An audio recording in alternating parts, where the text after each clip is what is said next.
So it's been a while since I've done one of these, and I found a old mind map I was working on, and I finished it up. And this is a model for how I think agency works in terms of process, although not necessarily describing agency in its components.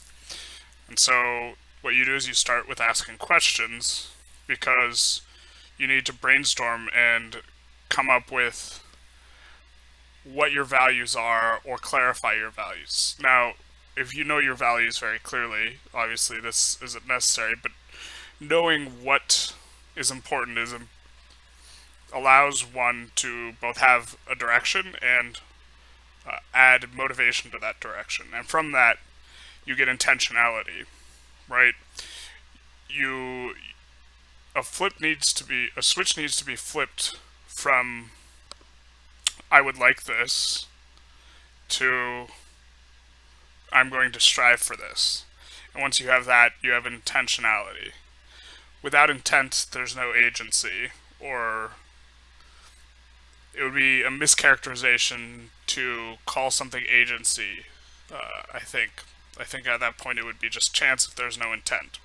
So intent, you get the direction, and intent and direction are like the same thing, but more attention. Direction's a little bit more clear. And then from there, the process or the tool that you have, the instrument, is attention. Uh, there's a book called The Mind and the Brain that makes an interesting argument that free will is the site, or sorry, attention is the site of free will. And the basic idea is that you might not be able to choose what comes into your attention. The classic example being don't think of the elephant, you think of the elephant.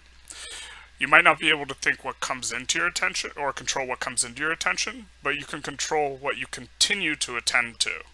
So if I say something about the pink elephant, you might not have been thinking of a pink elephant before, nor could you, without it being in your awareness, decide to think of a pink elephant. But now that I've mentioned the pink elephant, if you want to continue to think about it, you can exercise your willpower to do so.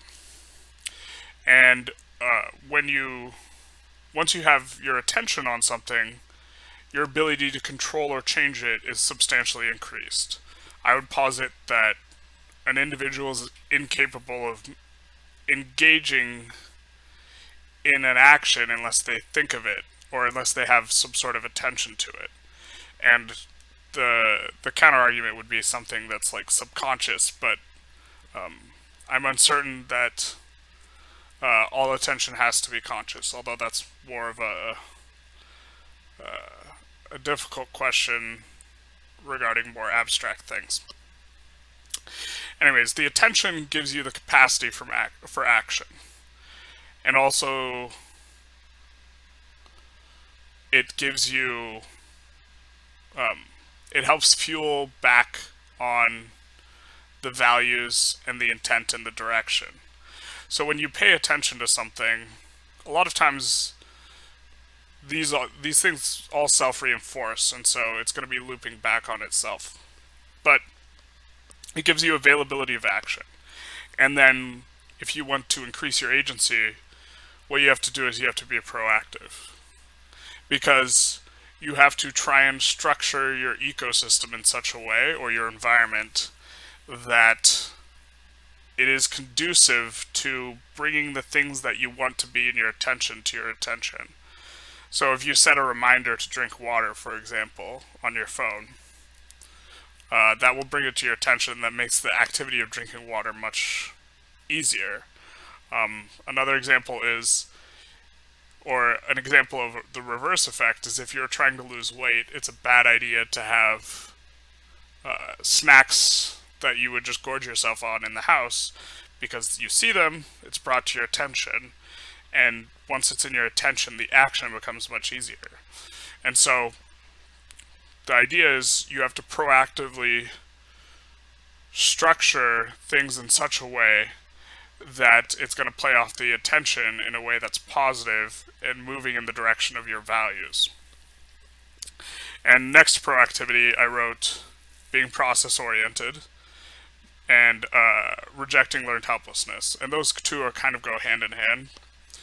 And the biggest enemy to agency is likely learned helplessness. And the reason why is it learned helplessness is when you think that your situation in life is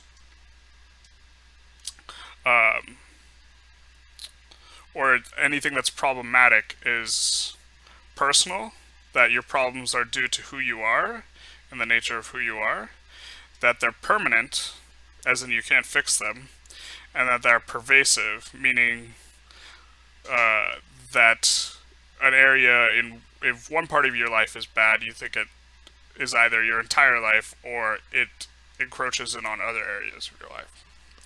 And this mindset is not conducive to action. There was a study that was done, or the classical study on learned helplessness, they did with dogs. They made it so that the dogs couldn't jump out of a cage that was hooked up to electricity, and they shocked the dogs. And eventually the dogs would just lay down and take it. Later, when they made it so they could jump out, the ones that were conditioned like this still just laid down and take it, even if they could jump out. When they took a dog that wasn't conditioned like that, what it would do is it would just jump out.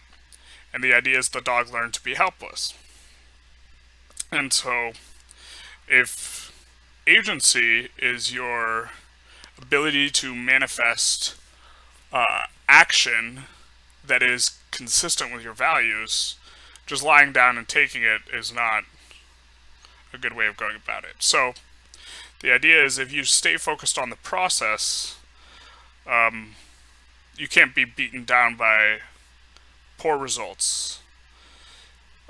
And you have to reject learned helplessness. And this is also related to self-esteem.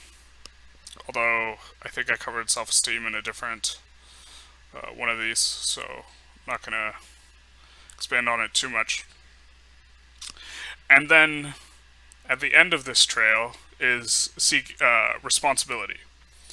And so once you are proactive, then you can take responsibility for, if you're proactive and process oriented, you can take responsibility for changing things in your life insofar as they can change.